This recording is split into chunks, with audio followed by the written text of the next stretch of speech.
નવનીતભાઈ, આપનું સ્વાગત છે.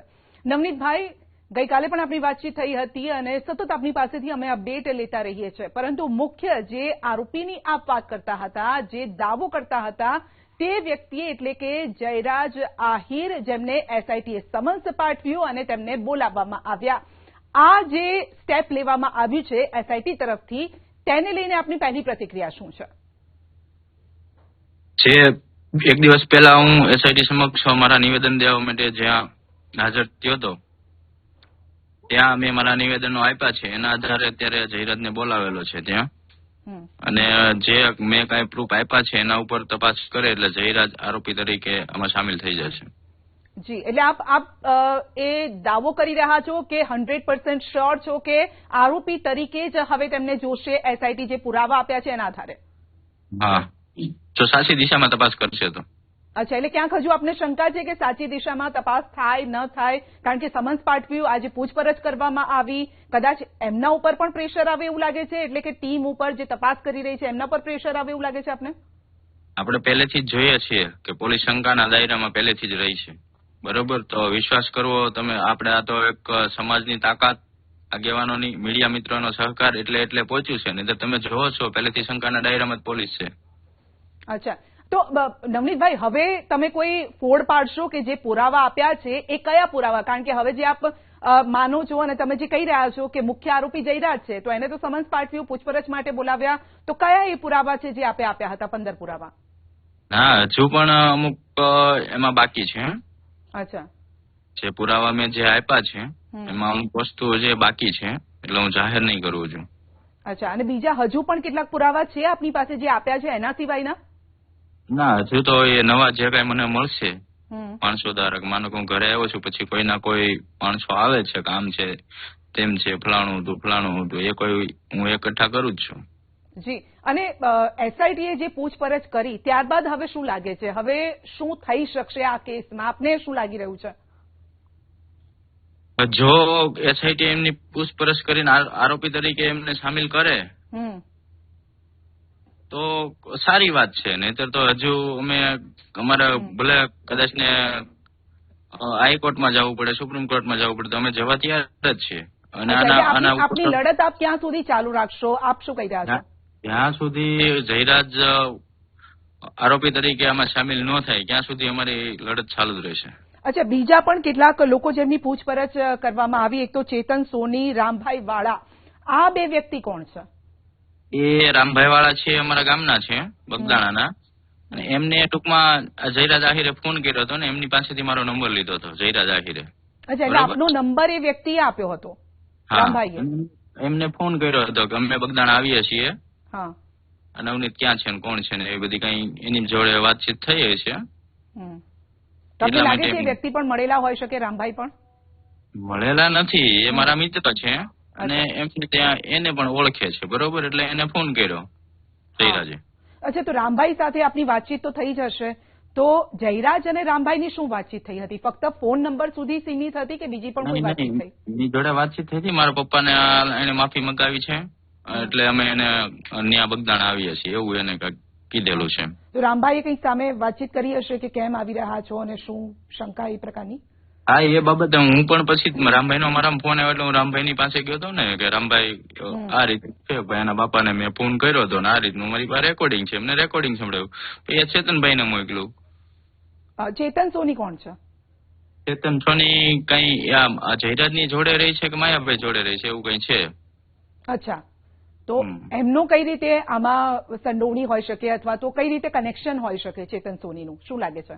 એ જે રાતે બનાવ બન્યો ને એ રાતે રામભાઈ એ ચેતનભાઈ ને ઓળખે છે, એટલે ભાઈ એને ફોન કર્યો કે આ જયરાજ ને એમને તમે કયો અહીંયા માથાકૂટ કરવા ન આવે અને આ નવનીતભાઈ ની એવી કોઈ ભૂલ નથી કે જેથી કરીને આ લોકોને આવું બધું કરવું પડે એમ. એટલો એને વિડીયો ક્લિપ મોકલી છે. નહીં તો નવનીતભાઈ, તો રામભાઈને પહેલેથી ખબર હતી કે કંઈક માથાકૂટ થશે એ પ્રકારનું, અથવા તો ફોનમાં એ પ્રકારની કોઈક વાતચીત, અંદેશો આપી દીધો હતો? હા. શું થયું હતું વાતચીતમાં? રામભાઈ ને એ લોકોએ વાત કરી છે ઉગ્રતાથી બધી, બરોબર? જયરાજે ફોન કરીને એટલે એમને એવું કીધું કે નવનીતભાઈ ને એવી કોઈ ભૂલ નથી, તમે આવું ન કરો એમ. અચ્છા, તો એ રેકોર્ડિંગ પણ છે? પુરાવા રીતે કદાચ હોય એ રેકોર્ડિંગ પણ છે? ના, એ ભાઈના ઓલામાં રેકોર્ડિંગ નથી થતું, પણ વાતચીત કરી એવું રામભાઈ આજે સ્ટેટમેન્ટ આપવા ગયા હતા, તો ત્યાં જે કઈ સત્ય હકીકત હતું એને સ્ટેટમેન્ટ આપ્યું છે. અચ્છા, તો સ્ટેટમેન્ટ આપ્યા બાદ રામભાઈની તમારી સાથે કોઈ વાતચીત થઈ? તમારી સાથે છે રામભાઈ, તમારા સપોર્ટમાં છે? સપોર્ટ સત્યની સાથે છે. સત્યની સાથે? પણ તમે કહો છો ને તમે સત્ય છો, તમે જે બોલી રહ્યા છો એ સત્ય છો, તો રામભાઈ તમારી સાથે કે કોની સાથે? હા, એને કીધું જ છે કે ભાઈ મારામાં આ રીતનો ફોન આવ્યો છે ને જે કઈ પ્રકરણ બન્યું છે મેં બધું ત્યાં કીધું છે, એવું કીધું છે મને રામભાઈ. અચ્છા, બીજા પણ કેટલાક નામો સામે આવી રહ્યા હતા, તો શું એમની સાથે પણ વાતચીત થઈ હતી? એટલે રામભાઈ ઉપરાંત બીજા કોઈકની સાથે વાતચીત થઈ હતી જયરાજની? રાજુ બોવડાનો છે, કઈ પેલા સરપંચ હતો ને અત્યારે કોઈ એના રિલેટિવમાં સરપંચ હશે. હા, એમનો પણ મારામાં ફોન આવ્યો ભાઈ માયાભાઈ પાસે એ ઓડિયો ક્લિપ તો ઓલરેડી છે જ કે ભાઈ તે કેમ માયાભાઈને માફી મંગાવી હતી. એ જ સમયમાં ફોન આવ્યો, જયારે જયરાજનો ફોન આવ્યો એ ટાઈમમાં એનો પણ ફોન આવ્યો. જી, તો મુખ્ય આરોપી આપને કોણ લાગે છે? રાજુભાઈ હોઈ શકે કે જયરાજ હોઈ શકે? જયરાજ મુખ્ય આરોપી છે, આ તો બધા એના દાડિયા છે. તો રાજુભાઈ એમની સાથે જોડાયેલા છે, જયરાજ સાથે જોડાયેલા છે. હા, અને એમણે પણ તમને એમ કહ્યું હતું કે આ રીતે તમે માફી કેમ મંગાવી અથવા તો વિડીયો કેમ બનાવવાનું કહેવાયું? 100% આપની સાથે વાતચીત થઈ એ પ્રમાણે? હા હા જી, તો હવે એવું લાગે છે કે આપે જે 15 પુરાવા આપ્યા ત્યારબાદ એસઆઈટી સક્રિય થઈ અને ત્યારબાદ જ, કારણ કે 23 દિવસનો સમય વીતી ગયો, આપ તો પહેલા દિવસથી કહી રહ્યા છો, જયરાજનું નામ લઈ રહ્યા છો, તો આપને એવું લાગે છે આ પુરાવા બાદ સક્રિય થઈ છે ટીમ? હા, પુરાવા બાદ બધાને લઈ જાય છે. મેં જે પ્રમ દિવસે એસઆઈટી સમક્ષ મેં બધા પુરાવા આપ્યા હતા ત્યાર પછી માનો ને કે આ જયરાજને બોલાવ્યો છે, પેલા બે જે હજુ અત્યારના એવા સમાચાર છે કે બીજા બે કોઈ આરોપીને ઉઠાવી ગઈ છે, હથિયાર આપવા વાળાને કોઈને. જી જી, તો હજુ પણ કેટલાક એવા નામ છે, કારણ કે જે રીતે રાજુભાઈનું નામ આવ્યું છે, પછી રામભાઈનું પણ નામ આવ્યું, ચેતનનું નામ આવ્યું, હજુ પણ એવા છે કે જેમને એસઆઈટી પૂછપરછ માટે બોલાવી શકે આપના કેસ સાથે સંકળાયેલા હોય? હા, હજુ ઘણા બધા પુરાવા છે મેં આપેલા. અચ્છા, અને આપે જ ન્યૂઝ 18 ગુજરાતીને કહ્યું હતું કે 5 દિવસનું આપ અલ્ટિમેટમ આપો છો. હજુ ગઈકાલે આપની વાતચીત થઈ, આપણે ન્યૂઝ 18 ગુજરાતીને કહ્યું કે 5 દિવસનું અલ્ટિમેટમ છે, અને બીજા જ દિવસે એસઆઈટીએ સમન્સ આપ્યું અને પૂછપરછ કરવામાં આવી જયરાજની. આપને લાગે છે કે પહેલી જીત આપની અહીંયા થઈ છે?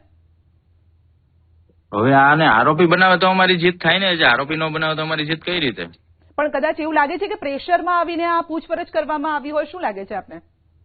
પોલીસ પહેલેથી શંકાના દાયરામાં જ છે, બરોબર, પહેલેથી જ બધો ભાંગરો વાઢ્યો છે પોલીસે, બરોબર. જો યોગ્ય દિશામાં તપાસ કરે તો ક્યારનું બધું પતી ગયું હોત, બરોબર. પોલીસ પર તો એક્શન લેવાયું ને, પછી તો એસઆઈટી નું ગઠન થયું અને સ્પેશિયલ ઇન્વેસ્ટિગેશન ટીમની આ રચના થઈ, એટલે આ તો અલાયદી આ જે ટીમ છે એ તપાસ કરી રહી છે, તો આપને વિશ્વાસ છે કે આ ટીમ યોગ્ય રીતે તપાસ કરશે? આપણે કેટલા દિવસ થયા છે બેન? હા, તમે જુઓ છો ને કે એટલા દિવસ થયા છે, માનો કે કોઈની કોલ ડિટેલ કાઢવી તો સામાન્ય છે, હાલો કેટલા દિવસ લાગે?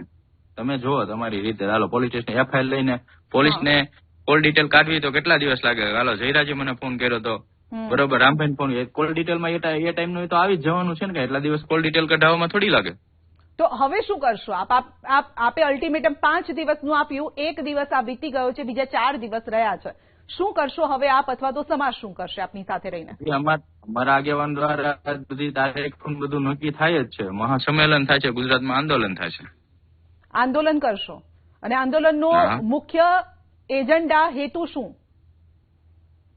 આજે મને ન્યાય ન મળે, બરોબર, જયરાજનું એફઆઈઆરમાં નામ ન સામેલ થાય તો અમે કાયદાકીય રીતે લડત કરશું, અને મુખ્ય હેતુ કે અમે દેખાડશું કે કોળી સમાજ શું છે. પૂછપરછ સુધી તો મામલો ગયો ને, આપે જે અલ્ટિમેટમ આપ્યું? પૂછપરછ સુધી તો ગયો છે, મને તો હું તો એવું જ ઈચ્છું છું કે ભરાઈ જવો જોઈએ અને એનું એફઆઈઆરમાં આમાં નામ પણ આવી જવું જોઈએ મુખ્ય આરોપી તરીકે, બરોબર. જે કઈ ષડયંત્ર રચ્યું છે એને જ રચ્યું છે, બરોબર. મારી તો એવી માંગ છે, બરોબર. પછી આ એસઆઈટી શું એનો જવાબ લે છે, શું કહે છે એના ઉપર. છેલ્લો સવાલ, ફક્ત આરોપી માં નામ આવવું જોઈએ કે પછી આગળ સજાનું જે પ્રાવધાન હોય એ પણ થવું જોઈએ? કારણ કે આરોપીમાં નામ આવી જાય ત્યાં મામલો પતી નથી જતો. આરોપીમાં નામ આવે એટલે એને સજા થવાની છે ને, એ તો બાકી પછી કોર્ટ મેટર છે ને, કોર્ટમાં જવાબ દઈશ ને, કોર્ટમાં પુરાવા રજૂ કરે છે એના વિરુદ્ધ જે કઈ મારી પાસે છે.